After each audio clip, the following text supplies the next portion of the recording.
காலை வணக்கம்.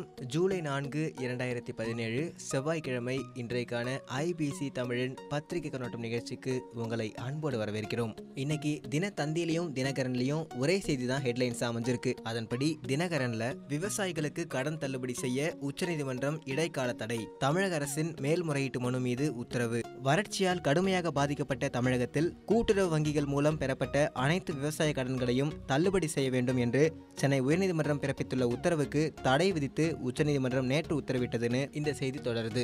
இது தொடர்ந்து தமிழகத்தில் 46 ஐபிஎஸ் அதிகாரிகள் டிரான்ஸ்பர், ஒரே நேரத்தில் பல எஸ்பிக்கள் தூக்கியடிப்பு, சென்னை உட்பட பல நகரங்களிலும் மாற்றம், அடுத்தடுத்த உத்தரவால் போலீஸ் வட்டாரம் பீதி என்ற செய்தியை தினமலர்ல ஹெட்லைன்ஸா கொடுத்திருக்காங்க.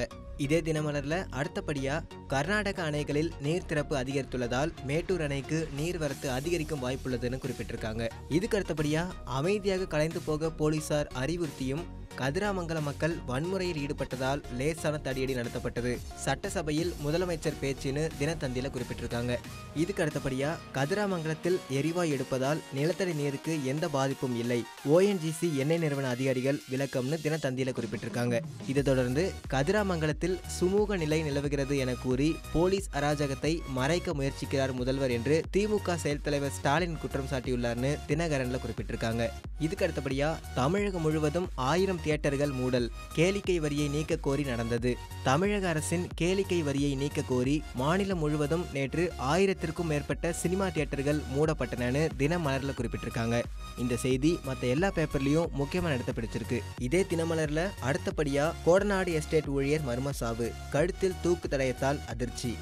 மறைந்த முன்னாள் முதல்வர் ஜெயலலிதாவுக்கு சொந்தமான கோத்தகிரி கொடநாடு எஸ்டேட் காவலாளி கொலை வழக்கின் பரபரப்பை இன்னும் அடங்கவில்லை. அதற்குள் மற்றொரு சம்பவமாக அந்த எஸ்டேட் அலுவலக ஊழியர் மர்மமான முறையில் தூக்கில் சடலமாக தொங்கியது பீதியை ஏற்படுத்தியுள்ளதுன்னு அந்த செய்தி தொடருது. இதுக்கு அடுத்தபடியா மத்திய அரசு கொண்டு வந்துள்ள ஜிஎஸ்டி மூலம் மாநில உரிமை பறிக்கப்பட்டுள்ளது, நிதி இல்லாமல் அரசு தடுமாற்றம், தம்பிதுரை பரபரப்பு பேட்டின்னு தினகரன்ல குறிப்பிட்டிருக்காங்க.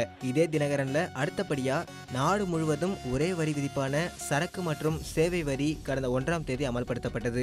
இதன் எதிரொலியாக சென்னை நுங்கம்பாக்கம் நெடுஞ்சாலையில் இருந்த வருமான வரித்துறை அலுவலகமான ஆயகர் பவன் தற்போது சரக்கு மற்றும் சேவை வரி வளாகம் ஜிஎஸ்டி பவன் என பெயர் மாற்றம் செய்யப்பட்டுள்ளது. இதற்கான புதிய பெயர் பலகையும் மாற்றப்பட்டுள்ளதுன்னு புகைப்படத்தோட விளக்கியிருக்காங்க. இதுக்கு அடுத்தபடியா எல்லையில் இருந்து படைகளை திரும்ப பெற சீனா மிரட்டல், ஒப்பந்தத்தை இந்தியா மீறுவதாக திடீர் குண்டு. எல்லை பிரச்சனை தொடர்பான ஒப்பந்தத்தை மீறி சீன எல்லைக்குள் இந்திய படைகள் அத்துமீறி நுழைந்து பிரச்சனையை ஏற்படுத்துகின்றன. இதனால் படைகளை உடனடியாக திரும்ப பெற வேண்டும் என சீனா புதிய மிரட்டல் குண்டை வீசி பிரச்சனையை மேலும் சிக்கலாக்கி வருகிறதுன்னு தினமலர்ல குறிப்பிட்டிருக்காங்க. அடுத்தபடியா ஒரு சுவாரஸ்யமான செய்தியை தினகரன்ல கொடுத்திருக்காங்க. அதன்படி சுற்றுலா தலமாகிறது நரேந்திர மோடியின் டீ விற்ற கடை. பிரதமர் நரேந்திர மோடி தன்னுடைய சிறு வயதில் தன் தந்தையுடன் இணைந்து டீ விற்ற கடையை சுற்றுலா தலமாக்க மத்திய அரசு முடிவு செய்துள்ளதுன்னு அதுல குறிப்பிட்டிருக்காங்க. இதுக்கு அடுத்தபடியா நரேந்திர மோடி 3 நாள் பயணமாக இன்று இஸ்ரேல் செல்கிறார். இஸ்ரேலுக்கு செல்லும் முதல் இந்திய பிரதமர் நரேந்திர மோடி என்று தினத்தந்தியில குறிப்பிட்டிருக்காங்க. அடுத்தபடியா உலக செய்திகள்ல இந்தியாவை தாக்குவதுதான் குறிக்கோள், தீவிரவாதி சலாவுதீன் மிரட்டல். ஹிஸ்புல் முஜாஹிதீன் தீவிரவாத அமைப்பின் தலைவர் சையத் சலாவுதீன் இந்தியாவை தாக்கப் போவதாக பகிரங்கமாக பேட்டியளித்துள்ளார்னு தினகரன்ல குறிப்பிட்டிருக்காங்க. விளையாட்டு செய்திகள்ல ரவி சாஸ்திரிக்கு வீரர்கள் ஆதரவு. இந்திய அணியின் புதிய தலைமை பயிற்சியாளராக ரவி சாஸ்திரியை நியமிக்க கேப்டன் கோலியும் மற்ற வீரர்களும் ஆதரவு தெரிவிப்பதாக தகவல் வெளியாகியுள்ளதா தினகரன்ல குறிப்பிட்டிருக்காங்க.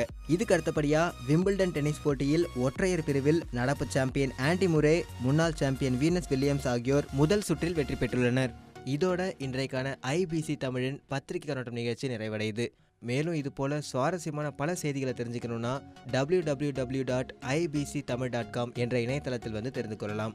இந்த நாள் இனிய நாளாக அமைய ஐபிசி தமிழ் சார்பாக வாழ்த்துக்கள்.